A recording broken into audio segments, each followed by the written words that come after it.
Hello, welcome back to what is it? The Wellbeing Show. That's what it is. I've only been doing it for half a lifetime, and I still can't remember what I'm supposed to be doing. But there you go. Such is life.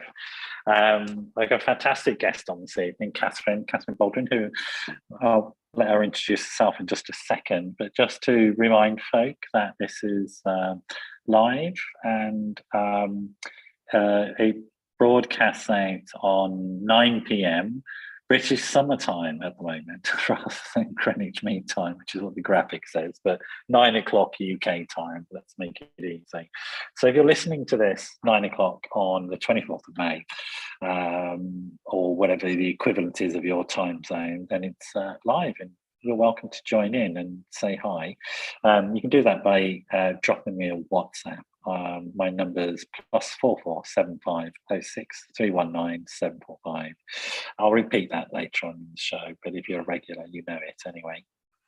And you're welcome to drop me messages. If I think you're interesting enough, I might even invite you on. You never know, but you'd have to be really interesting to be more interesting than Katherine, who's somebody I knew years ago, but actually in our pre-show chat, I realised I know nothing about her. So I'm going to spend the evening getting to know her, which is going to be absolutely pleasurable, without a doubt. Katherine, welcome to the Wellbeing Show. It's really good to see you again after all these years, actually. It's been a long time. How are you?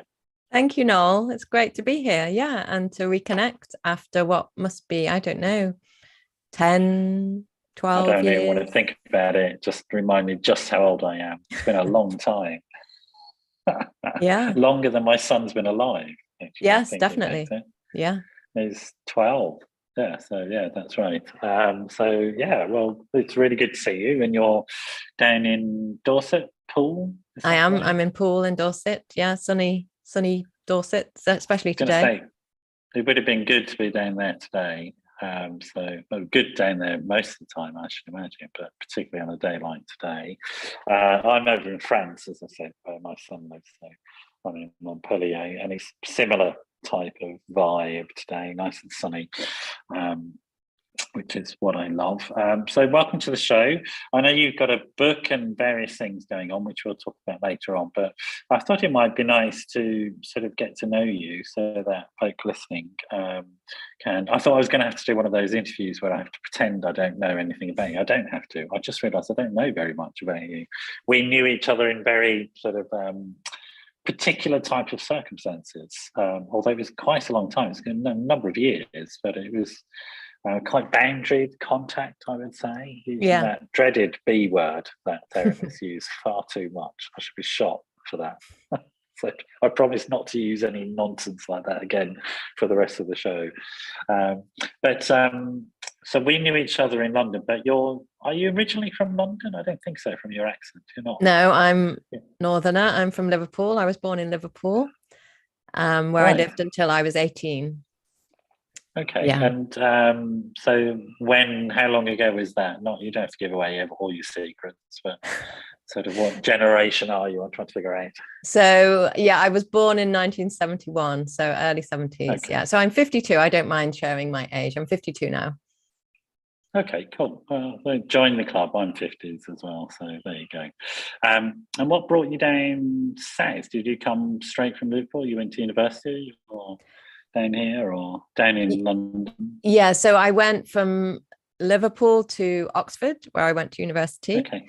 From Oxford, I went traveling around the world.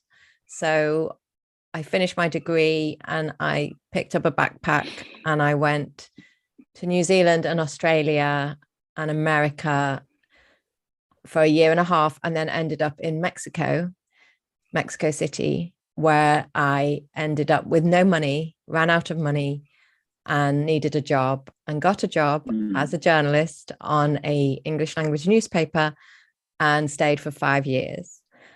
And so then Oxford, I suppose there's all sorts of stuff attached with Oxford, but I immediately went, oh, intelligent, high-flying, successful. Would that be appropriate? I assume. Yes and no. So obviously I worked very hard to get into Oxford, and I am naturally bright, I guess. Yeah. And also I remember my years at Oxford feeling very out of place. I was And going to like say, you don't have a typical Oxford accent to me. I mean, I was the first person in my family, working class Irish immigrant family in Birmingham, to go to university, and definitely my accent didn't fit at all. yeah. Yeah, I So, was my brother had gone to college before me, to okay. college in Derby, but I was the first, to go to university, and especially to go to Oxford. And so I came from a single parent family. My parents had divorced when I was 7 or 8. We didn't have a huge amount of money. Well, post divorce, mum didn't really have a career, so basically the houses got smaller and smaller, and I actually got a scholarship to a private school in Liverpool, a fully paid place at a private school, and did very well in the private school as a high flyer. But there's a story behind that, and we'll probably go into that. Very driven because of my childhood circumstances, and a bit of an overachiever, and yeah, so got into Oxford, but felt, single parent family, not very much money, northwest of England. And I got there, and, I made some great friends, but most of the time I felt like I was a bit out of place, the imposter, because everyone seemed, not everyone at all. In fact, some of my best friends had similar backgrounds to me, but lots of people, mummy and daddy were diplomats, or they lived in a big house in the south of England, or they had ponies or horses, or and quite a different world to my own upbringing. So yeah, I mean, I think it's interesting to think about, and it is. I mean, it sort of resonates with me because I there wasn't a large pool of people when I was at university that I could go into naturally and comfortably. Sort of, I was having to create a new version of me there. I think we all do when we go to university to some extent, but definitely there wasn't an easy, comfortable social group for me to go into where there was lots of familiarity and lots of easy sharing of stories. So a lot of people just had no idea about what actual poverty looks like, for example. And even though politically they might understand it, and they're really nice people, activists, etc., but they didn't understand what it was like to be hungry, or to be sort of watch your parents be stressed about paying bills and stuff like that. So that was beyond their comprehension. Nothing wrong with that. It just meant I didn't have an easy, comfortable social group to get into. I had to learn a whole bunch of new social rules, which were alien to me, actually. And I don't think they were wrong or bad. It's just a fact that I was a fish out of water. And it sounds like something similar was going on for you as well. Yeah, I think I was fortunate to end up in a reasonably in a college. So Oxford is divided into colleges, and I applied to these very highbrow colleges, and I didn't get in, thank goodness.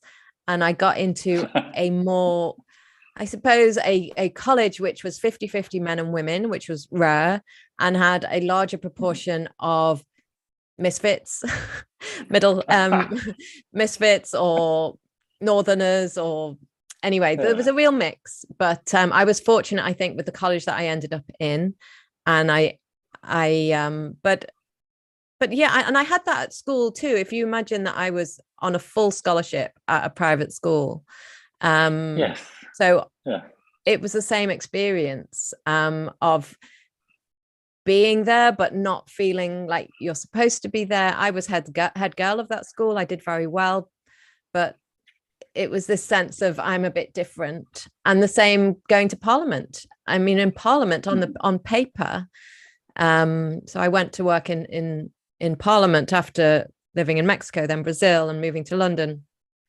And in Parliament, it was the same, in that on paper, I had an Oxford degree. I was fluent in several languages, my accent was pretty mellow by then. And yeah, I still felt like I don't belong. I'm an imposter. Everyone's a bit different. And part of that is external and part of that is inside me, comes from my childhood and my upbringing. Yeah. And was that part of the energy for you wanting to succeed and prove yourself? Sort of, you wanted to be a high flyer because you didn't feel, so you didn't come naturally, so you worked really hard. I suppose partly overcompensation. So Right. what do I need to do around here to fit in? Part of my high achieving was driven, I suppose, by not wanting to live like my mum had lived. So she didn't have a career, even though she always wanted one. She had jobs, but not a career. She struggled financially to bring up 2 children after the divorce. And I knew she wasn't happy. And I think part of my drive was to have a very different life, which I have had. On the outside, I have had. I've had similar internal struggles to my mum. Yes. Yeah, absolutely. Was your dad around after the divorce? Was he part of the scene or not? Yeah, he actually lived just around the corner. So saw him all the time. But my dad was a good number of years older than my mum. So I'd say, I think 11 or 12 years older than my mum. So back then he was of a very different generation. Oh, he felt like an old dad. He felt like an old dad. And we didn't, well, I think I only really saw this after he died, but that we weren't very connected emotionally, that I had found it difficult to connect emotionally to him. So he was. Had he been in the armed forces? He would have been that sort of generation. Maybe just missed WW2, but he was in the armed forces, service, which he didn't speak about very much, apart from to tell me that I should not go into the armed forces, because that was one of my ideas when I was leaving school, that I would join the army. And I think because I was looking for family. I was looking for structure, and I wanted to join the army, and my dad said, no way. Yeah, and it's a bit it's odd. I thought about joining the army as well. I mean, it was an appeal to me.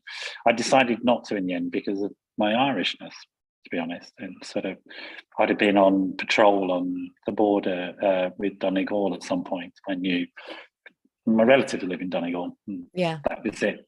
That was the decision, really. So not to be involved in that. But I think for similar types of reasons, I wanted structure and organisation. I wanted predictable rules. I wanted to know if I did this, I got that outcome, and which I got partly from school, which is why I was so successful at school. I happened to have been granted an ability to think in a way that's valued in academic institutions like schools and universities. But also I thrived on it because for me, it was very clear. I did a good essay. I got congratulated for it. If I behaved well, I joined the school play, I got approval, all that sort of stuff, which was very different to the home environment. So for me, it was a saving grace, I have to say. But in those days, I think there was a saying, it was either the army or the university. That was the way you're going to go if you're a working class kid. That's what it looked like. If you wanted to get out of that world, which I did, to be honest. I don't value poverty. I don't know about you. There's nothing romantic about it, to be honest. But it's interesting, you saw your mum and you saw her struggle, do the best that she could, but left you, it seems, with some ambivalent feelings about sort of witnessing that, particularly as a woman, I guess, sort of thinking about that type of situation and the sort of circles you're in of high achieving people. Were you embarrassed or ashamed of that background, or did you revel in it, do you think? Well, shame is an interesting topic. I know I felt shame, or I absorbed shame from my mum, I guess. And I know I felt shame about where we lived and how we lived. But I'm sure we'll get on to talk about relationships, romantic relationships, and children. So what I picked up from my childhood, from my mum in particular, was like, don't get involved with a man. Marriage is a road to misery and divorce, and children are a financial drain and exhausting and a bit of a ball and chain around your neck. And I didn't actually know that I took on those beliefs, really. I just went off and did my thing. I went to Oxford, I went traveling around the world, and it was only in my late 30s when everyone around me and my biology was starting to talk about children and not having them at that age, and should I have them, and how do I get one if I don't have a partner, and all that, did I start to explore my ambivalence towards motherhood and towards having children, and how that came from my watching my mum struggle and live a life. Did she give you those clear messages about her difficulties around that? She didn't sort of celebrate her situation. I don't know how much it was spoken or how much I just picked up.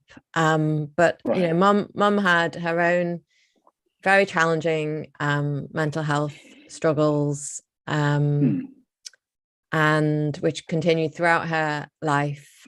And she struggled with alcohol and with codependency and depression and unfulfillment and unresolved childhood trauma, which we wouldn't have called it that back then. We call it that now. And so, the experiences from her childhood were never explored or dealt with, and she found her own coping mechanisms to deal with them. And I had my own childhood trauma, and I found my coping mechanisms, and I developed very early on an eating disorder. I found that I initially discovered that if I didn't eat, I got a few benefits. One was I felt quite high on the not eating. I got thinner, even though I didn't need to be any thinner. And therefore, if I'm thinner and prettier and etc., then maybe dad will come back and maybe I will be loved. And also the control element of eating disorders. Like, I can't control what's going on around me, the divorce, dad leaving, mum's struggles. I can't control any of that, but I can control what the food on my plate, what I put in my mouth, and how much I weigh and how I look. Until I couldn't, because the undereating, anorexia, literally, I would not eat breakfast. This is when I was 15. I would not eat breakfast, pretend I'd eaten breakfast, leave a cornflake in a drop of milk in the bowl. I would go to private school with my free school meals. So that was another difference. I was on free school meals all through my schooling, where most people weren't in private school, obviously. And then I would go to the canteen and I would get a Diet Coke and not have any lunch. And then I would do all the sports. I did all the sports. I'd run and I'd play tennis, and then I'd come home and I'd say I wasn't hungry and I wouldn't eat. So that happened. That went on for a couple of years, and then until it all went wrong. It all went the other way. Well, it was going wrong anyway, but until I started overeating on a particularly unhappy experience that I had. I started overeating, and then I couldn't stop. So once I started overeating, I couldn't stop overeating. And then from age 16 until my early 30s, my life was a constant cycle of binge eating, starving, compulsively exercising, running, drinking, trying to lose weight, eating too much, trying to hide what I've eaten, running around the park, fainting, binge eating, drinking, unhealthy relationships. So they were my coping mechanisms to cope with unresolved childhood trauma, feelings that I hadn't processed around divorce, not connecting with mum on an emotional level, not connecting with dad on an emotional level, feeling quite alone, feeling very different, all those things. And did you get any help during that time? It seems like a silly question. I imagine you didn't. Sort of. No. Well, I suppose nobody really knew there was anything wrong. I remember when I Because you were on the outside quite successful. Well, yeah, when I turned 16 and I went to Spain on a Spanish exchange because I was learning Spanish, and I had a very unhappy time there for 3 weeks. I was even more alone and out of my comfort zone. And that's when my overeating started. And I returned from Spain 3 weeks later, visibly larger than when I'd arrived. And it was commented on by a teacher. Oh, what happened to you over the summer? How come you gained weight? And my mum didn't comment. I don't think she knew what to do or what to say. And nobody, I mean, I wasn't obese. I was a little bit heavier than I'd been. In my mind, I was obese. I was totally unacceptable and I had to lose it and I couldn't. But on the outside, I was, a stone heavier. So no, there was no, the first help came, I sought help initially age 30. It's a long time to be struggling with that stuff alone. Yeah. Really is. But it's a very familiar story to me. Very familiar story that people often do until something happens which in that sort of metaphoric sense brings them to their knees and they can't go on anymore. Was that similar for you? It's just that you'd hit a point where you couldn't continue and you had to do something? Or there were several, I suppose, awakenings, and there were some rock bottoms, but my awakening around food was not a moment on my knees initially. I was living in Brazil and I don't know what happened. I was turning 30 and I just started telling people, my friends, I started telling people that, and actually I need to point out, by that stage, I had lost quite a lot of weight because I was always exercising and I took diet pills. I went to see a doctor in Mexico who prescribed me some form of amphetamine because it's totally unregulated. There was no label on the bottle, and I took diet pills. So I suppose what happened was I guess I reached an acceptable weight and body shape and size, but realized that I was still terribly unhappy, and there was something wrong with how I ate. And that's how my awakening began at 30. I started telling my friends, my normal friends, that I couldn't stop eating. So I just would tell them, I don't eat any breakfast, I don't eat any lunch, but as soon as I eat something, I can't stop.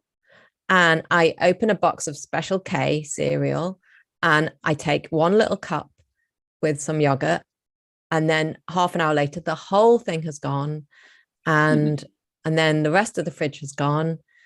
But then the next day I won't eat anything until 6 o'clock in the evening. So I just started telling people, I started telling my friends, just saying, this is weird. Do you do this? I kind of, does anyone else do this? And she suggested that I went to see a psychotherapist, a very eminent psychotherapist in Brazil, who'd written a lot of books and was quite well known. And I presented to him my eating disorder, and I did some group therapy, and what that did was it took the lid off the Pandora's box. It was suddenly shown to me that I came out of denial, I suppose. I had up to that point said, oh, my childhood, it was fine. And the fact that my parents divorced, that's absolutely fine. And it didn't really affect me. And it was the best thing that could have happened. And actually the divorce might not have been a big problem. What was the problem was the lack of emotional connection. I think the problem preceded that. But what the group therapy did was just open the lid on the box. And I started to see, actually, I had struggles in my childhood. It wasn't all how I thought. And I had some form of eating disorder. So I have some very funny stories about the psychotherapist and pizza and the things he made me do to try and sort me out. It was a very tiny step on my journey of healing from my eating disorder.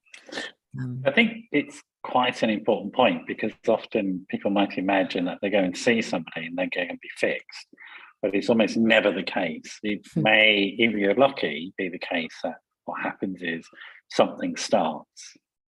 Yeah. And people should be really grateful, to be honest, if something starts. Yeah. That's a great place to be. Because it's going to be like you were like 30 when you do this, 30 years practice of being in a mess. It's like the idea that would unravel and you wouldn't be in a mess overnight quickly is just silly, isn't it? It's going to be a journey. Absolutely. And things are going to have to be done bit by bit. So that began to open up the possibility that, or give you some insights. It sounds like that you said come out of denial. I might use the word insight, if that's all right. You gained some insight into the fact that it had been a pretty tough life that you've been required to live as a kid. Yeah. Quite challenging, the fact that your mum had, as you said briefly, mental health problems, addiction issues herself, possibly by the sounds of it. Your dad sounds a bit like he was highly traumatized by whatever had happened to him in the military, and so he wasn't available. Your parents weren't available. That's, we would call those ACE scores. I don't know if you've come across this term before, but adverse childhood experiences. Yes. You had quite a high score, Catherine. So it's hardly surprising that you were struggling as an adult, right? Well, yeah, but I find this with my coaching clients. It's very hard to accept, isn't it? It's hard to accept that our story is bad, because we just compare ourselves with other people's stories. Well, yeah, but I do. That's one of the things I like about the ACEs is that there's 10 things you can look at them. You've either had them or not. Yeah. If you've had them, it's adverse, and you get a score and all that sort of stuff. And I think it cuts through all of that thing about comparing ourselves. So it's just, you had a lot of ACEs. It's not surprising that you were struggling, particularly if you hadn't had help up until that point. And particularly, and I think this is an interesting thing, and it's something I'm very familiar with, particularly if on the surface, in many ways, you're high functioning and you're achieving stuff, then people may not notice the struggles as much because it's not obvious. You're a successful career woman, etc., etc. And in many ways, you could say, we'll come on to the being single bit now, I think. But in many ways, you could have said there was a framing that goes something like you were a single, successful woman. Yeah. But inside you weren't. You weren't that. Yeah. And but I mean, by my early 30s, so I went from Mexico, 5 years in Mexico, 2.5 years in Brazil, working for Reuters, the global news agency, moved to London to a plum job, best job in the world at the time, reporting from the Houses of Parliament on the government, the Prime Minister. The time I arrived, it was hugely exciting. It was the run up to the Iraq War. I mean, exciting as a journalist, obviously not ideal for the people involved, but the run up to the Iraq War, weapons of mass destruction, Tony Blair, I was in helicopters, I was flying to Iraq, and I was in the States, I was at the White House, I was at Downing Street. So it's like, wow, this is amazing. This is amazing. It's exciting. I'm writing these incredible stories. And so on the outside, it's brilliant. And on the inside, you know, I had started my journey of healing at 30. And then when I moved to London, I was introduced to more healing through peer support networks, healing from eating disorder, healing from overeating.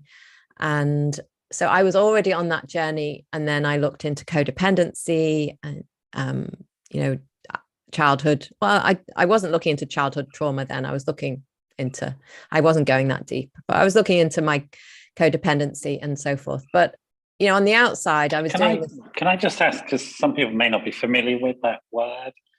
I mean, I guess people know what an eating disorder is. Yeah. But codependency, it's a sort of quite a strange word. What does it mean?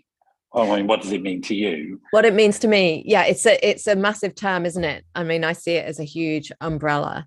But I see my traits of codependency as fear, low self-esteem, and insecurity, as masked through people pleasing. So through being compliant, being controlling as well, morphing myself. So not really knowing who I was and trying to be whoever you needed me to be. So if I'm dating someone and they need me to be someone who smokes dope, I will smoke dope, even though I don't like smoking dope, because I want to please. I'm a chameleon. I change my color depending on my background. I have a lack of... Codependency is something that happens in the interpersonal space. Yeah. So it's in your relationships. Yeah. To other people. Would that be all of your relationships? I mean, your work and your intimate and your... Yeah. I mean, yeah, like fear of being my authentic self, not knowing who my authentic self is. So people pleasing at work. Yeah, I mean, and trying to... Again, it seems quite surprising that you'd be struggling with these types of issues, and yet on the surface being quite successful. You know, would anybody have guessed, you know, like your eating disorder, people didn't really know, but would they have guessed that you were sort of driven by low self-esteem and issues around sort of not understanding your own worth and not understanding your own value and not feeling authentic in your relationships? Would anybody have known that? I don't think so. I mean, if I had people in my environment at that time who have the sort of insight and knowledge that I have now and that you have, and that probably many people watching this have, then they might have noticed something. But in my peer group, in my friendships, I mean, they might have thought it was a bit odd that but that I dated quite a lot of men who were either alcoholic or dating actually in relationships with someone else, emotionally unavailable somehow. They might have thought, how come Katherine, who is intelligent and, you know, smart and sociable, how come she keeps dating these guys who don't value her or who like mistreat her or who would rather get totally plastered than take her out for dinner? Like, why is she dating these people? So, but nobody said that to me at the time, because I suppose my friends were doing the same thing. You surrounded yourself with that. Yeah, I mean, I started. So I did peer group support for my addictive behaviors, and I started seeing a therapist around age 33. And the first focus was food. Like, how do I eat? How do I eat? I don't know how to eat. I didn't know about like 3 meals a day or preparing food or nourishing my body or eating when I was hungry. I only knew how to binge and starve and eat on my feelings. So, you know, my first therapy was about writing down what I ate and trying to find a way of eating that was reasonably healthy. And then I suppose we started to move into issues around how I related to other people. So codependency, and it was suggested that I read Codependent No More by Melody Beattie and all the other codependent books. And it was suggested that I suppose I started to see gradually see my lack of sense of self, my low self-esteem, my low self-worth. But my peer group in Parliament wouldn't have had a clue, because, give me the microphone and I'll ask Tony Blair a question. And, I was working for Reuters. I was doing a bit of TV. I really wanted to get on TV as a journalist. Like, I was very driven, my ego. I wanted to be seen. I wanted to be heard. I wanted to be the best. And so people would have seen that. And, and many of the people I was working with at the time have now, if I'd have continued that trajectory, I'd probably be presenting the news right now. I wouldn't be talking to you. I'd be getting ready to present the 10 o'clock news. And because many of my then peers in Parliament have gone on to climbed that career ladder. That's how it goes. Yeah, that's right. That's how it goes. Yeah. Are you saying that because you're sad you didn't? It doesn't sound like you are. No, if I had been a different person, then that would have been my trajectory. If I had had a different childhood, that would have been my path. I probably would have got married in my mid-30s, had a few kids, and carried on in a very stable job. As it was, I got to my mid-30s already healing from eating disorder, trying to understand who I was and who I liked and why all my relationships were crashing. And then my dad died, which just kind of knocked me for six. Not just because I'd lost my dad, so you've got the standard grief. I'd also lost someone who I didn't really know and felt like I'd never really connected deeply with, and he hadn't with me. So that was a double loss. And I was very alone. So I was 35. It's what me and my trade call complex grief. Yeah. When it is really tough stuff. I mean, it's unbearably difficult. When did that happen to you, Katherine? I was 35, I think, or 34, 5. Right. But only just beginning your healing journey as well, in some ways. You've been on it that long, and then your father dies. Maybe I was 36. I was somewhere between 35 and 36. And so I had a few years under my belt of healing, maybe a year or two of therapy, maybe 3 max. Yeah. But it felt like quite a kick in the teeth, to be honest. But I think the other element was the aloneness. So I am in this flat in London, which I've worked so hard to buy. Yeah. And I've got this career. I work in Parliament, but my dad dies and there is no one not by my side. There is no, my mum was living in North Wales and, not emotionally present for me in my grief. My brother was living in Bahrain, married with 2 children, so quite distant. And I didn't have a partner. And also, when you lose a parent, obviously you're aware of the circle of life, and there was no circle of life. I didn't have children, and I didn't have any prospect of having any because my relationships kept failing. So it was a real, well, at the time, so I did the classic thing. Dad dies, take a few weeks off, and go back to work. And it was a year later when perhaps one of the very first potentially healthy relationships that I was in, when that ended, it was like, that knocked me for 6. So the complex grief all came up with that ending. Then I hit depression, got signed off work, sick for a few months and sat on my bed, mid-30s, crying into my pajamas, thinking, what on earth is this life? How did I end up here? What was it for? Why did I work so hard? There's no one by my side. Yeah, that was a pretty dark time. Yes.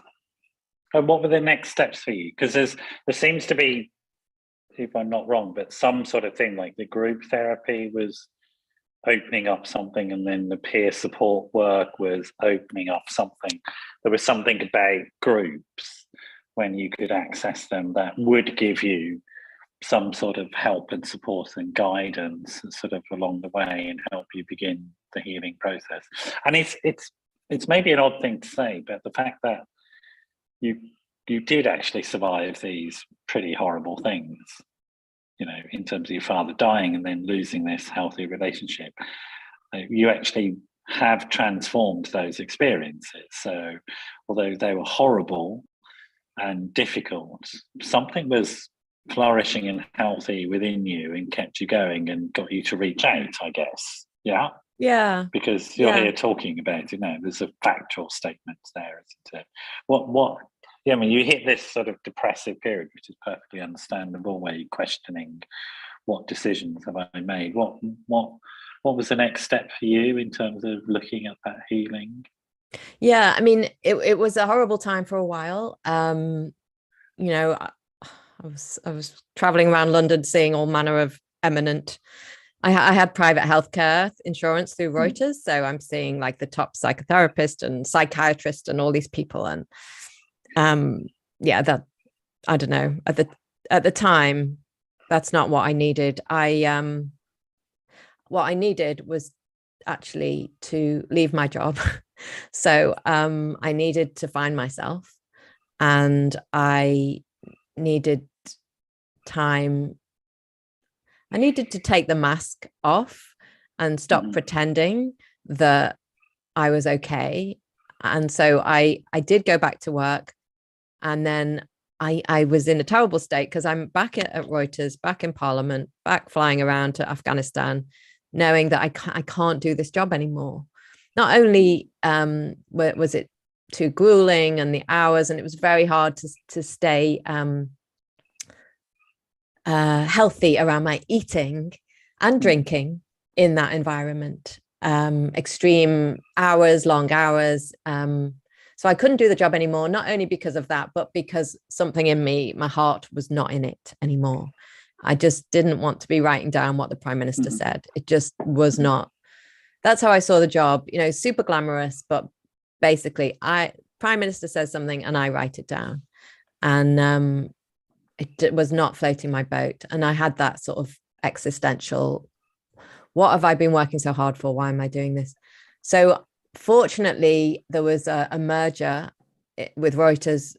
Thomson bought Reuters, and there was an offer of voluntary redundancy, which I jumped at, to the surprise of my bosses, who didn't really know that I was wanting out. And that gave me a little bit of space. I mean, I still didn't know what to do with my life, but I did know that it needed to be different. So I went and studied counseling and psychotherapy. I did a diploma in counseling and psychotherapy.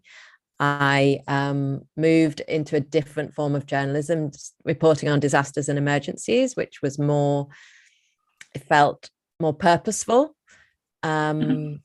So, and I had I had some time off. So eventually, late 30s, I started blogging, and I basically found my way into a way of writing that was very healing for me. Right.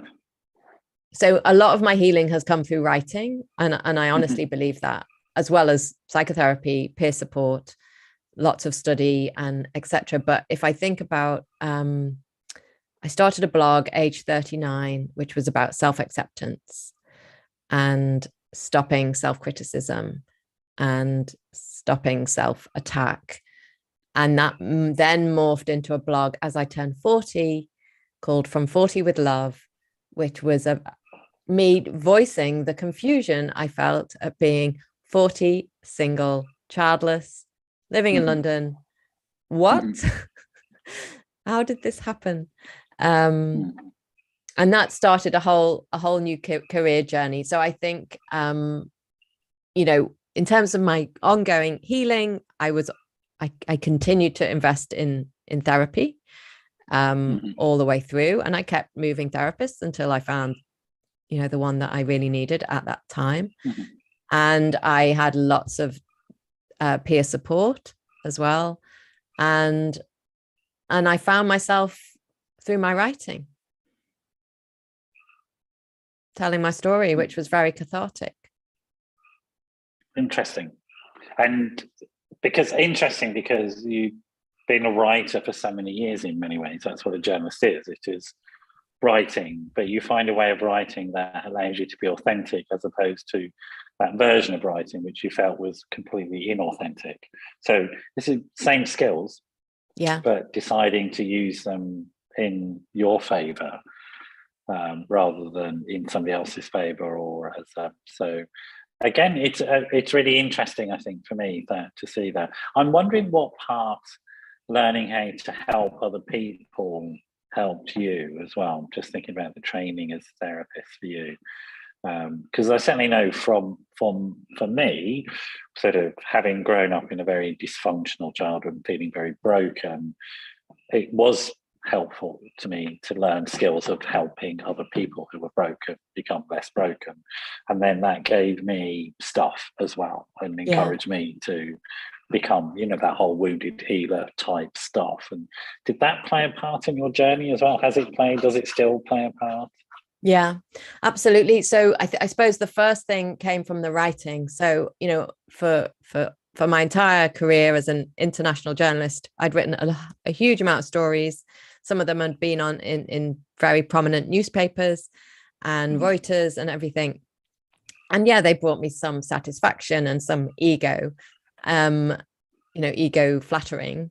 But when I wrote my blogs, which I wrote with no other purpose than to get out what was on my heart out somehow. And when people responded to that, it made, you know, compared to all those stories that I'd written, this was what was important, that one woman had read my From 40 with Love blog about being single and no kids and how on earth did I end up here, and wrote me an email and said, "You're telling my story. Thank you for telling my story."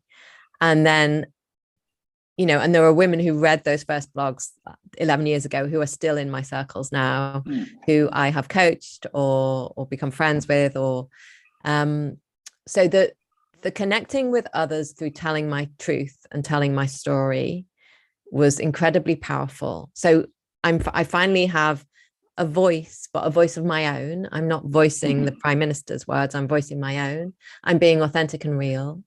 I'm being seen and heard, but for the right reasons, you know. And then when I moved into coaching, and I do still get this, and exactly, I mean, not only does it encourage and inspire me to keep working on myself, because I can only take people as far as I have gone.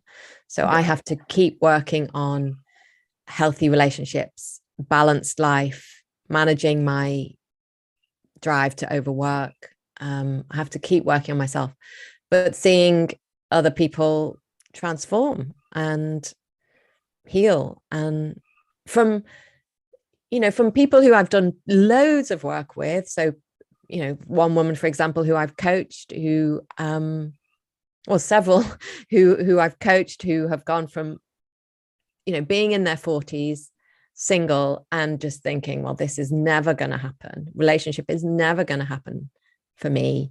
I am a hopeless case. That's quite a common expression that women come to me with, or men. I'm a hopeless case. And then seeing them engaged or married or in a healthy relationship or traveling with their partners, or getting these pictures of them, oh, I'm engaged with rings. And so those, you know, these clients who've had this huge transformation, or even, you know, I get an email from a man who's read my book and a gay man who's read my book. It's made a massive difference to him, and he's now in a healthy relationship. And there's a lovely man locally who's 80, and he read my book, and it made a difference to him. So that's incredible.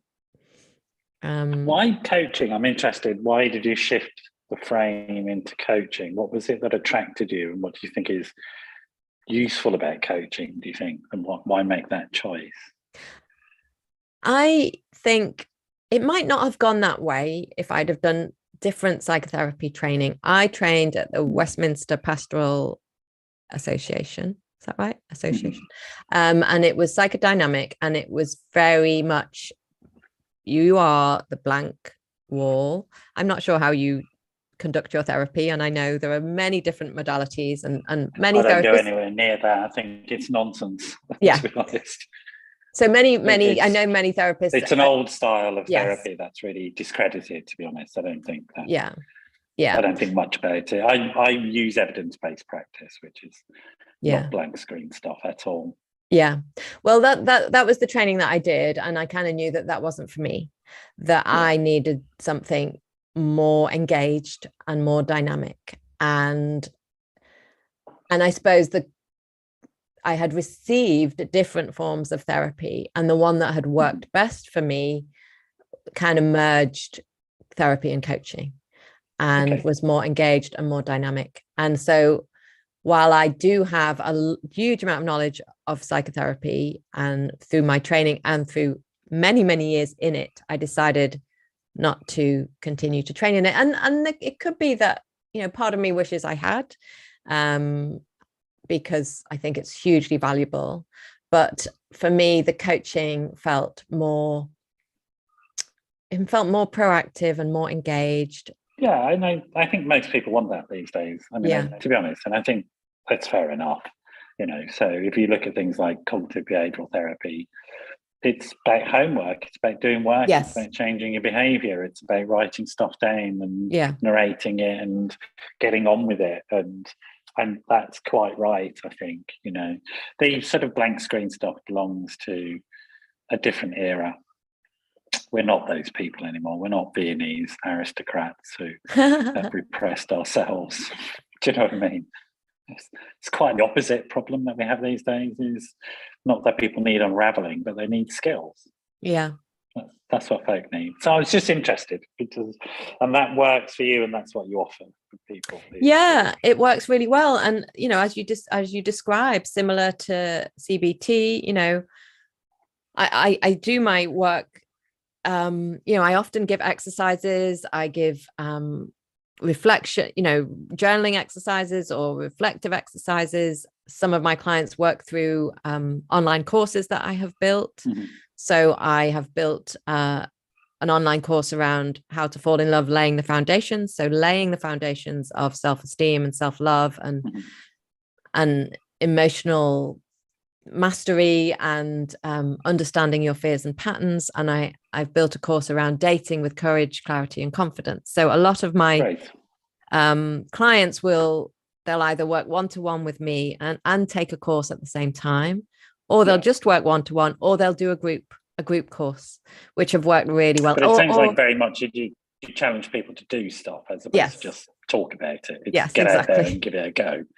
Yeah, I mean, I'm totally with you on that one. I think that's the way it needs to be. Yeah, it's behaviour change that changes us, not, thinking is important and feeling is important, but I'm really, roll up your sleeves and get on with it. It's my philosophy, to be honest. Yeah.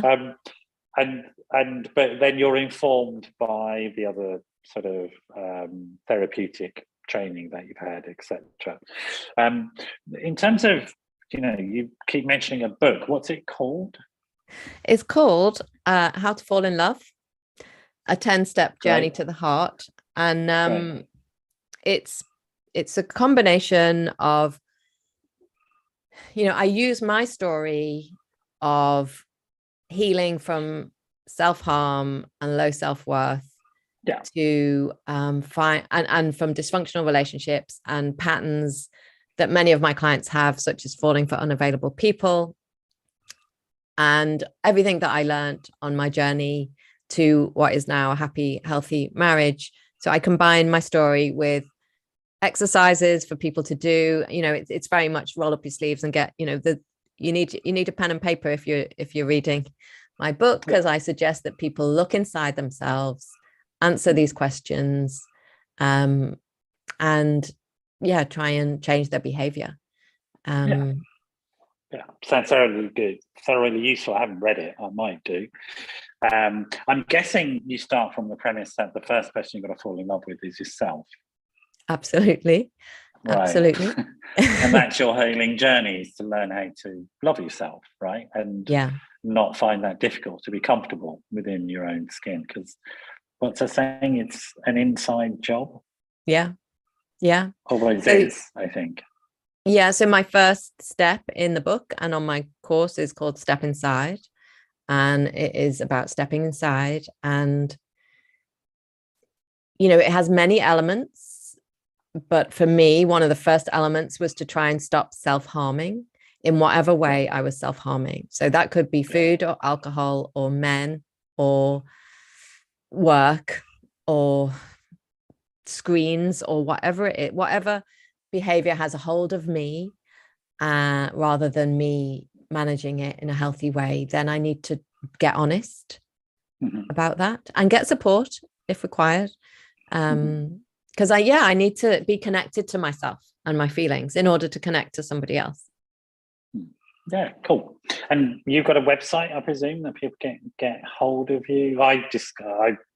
We stayed in contact through LinkedIn, which is where you're on, I know, and other social media platforms. But I presume you have a website where people get hold of you if they want to do some work with you. Yeah, katherinebaldwin.com. Very simple. Okay. You can find me there. I have to say that James, my techie guy, isn't on tonight, so he would normally just put links out to people, which I don't know how to do, to be honest. I can barely get this up and going, but he will put them out in the repeats, as it were. Okay. So there'll be links available to people. But katherinebaldwin.com seems even simple enough for me to find. And I presume that has sort of the links to all your courses and your resources and all the social media spaces that you're on. Which social media platforms are you on at the moment? I'm on them all, I suppose. Well, not quite all, because there were so many. So LinkedIn and Instagram and Twitter. I'm not that active on Twitter. I have been doing some things on TikTok. So I suppose Instagram and TikTok is my main space for the love work that I do. I also do mental health and wellbeing speaking. So that LinkedIn, I focus more on my speaking work around eating disorders and unhealthy coping mechanisms and burnout and stress management. And you'd be looking at going into sort of corporate spaces and work environments with that too. Especially actually media organizations, because that's my background. Yeah, absolutely. And they are rife with stuff. Yes, they are. Without doubt. Look, Katherine, it's been amazing to have you back on, and not back on, sorry. It's amazing to see you again. Not having seen you in a very long time. And it's always a bit, I don't know about you, but for me, it's always a bit, when I've known somebody in a different context and they come back and I think, oh, is this going to work or not? I get that anxiety, but it seems to me it has worked. You have a really moving and touching story. I mean, it genuinely is. And it's also, it seems to me very real in that you're not suggesting at all that any of this is easy or magical, that it requires a lot of effort over a lot of time. And it does. It really does. And I think we need to be honest with people about the level of commitment. I'm really with you on sort of people just shouldn't just jump into one charismatic therapist or coach. You got to shop around. You got to keep moving and grooving. And to be honest, even if you find the best person in the world, they can't do everything. No. And I think it's particularly true that for people who may be struggling with codependency, you're always looking for this magical one person to heal you. And actually, you forget to look in the mirror, because you're the one magical person who can heal yourself, and that's where it has to begin. It's been amazing to sort of catch up with you again and listen to your story. I wish you all the best with all these things that you're doing, and I'm sure we'll at some point reach out to you again and That'd be great. bring you back on and hear what's going on in your life. Really good to hear that you found your love. Yeah. Thank you. Well done. That's really, really big achievement for somebody who's had the sort of struggles that you've had. I mean, it's just life, isn't it? But it's fantastic. Yeah. I do describe it as my greatest achievement, actually. Yeah, I get it. It really is. It's amazing stuff. You stay there. I've got to toggle everything off, so you have to do that process. Okay, thank you. Say goodbye to everybody. I'll see everybody next week. I've got an American chap, I think, I can't remember his name, but he's sort of another recovery story, to be honest.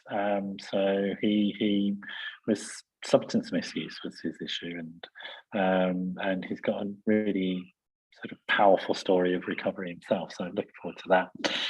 I shall see everybody next week. You stay there for now, Catherine, and goodbye for now, everybody.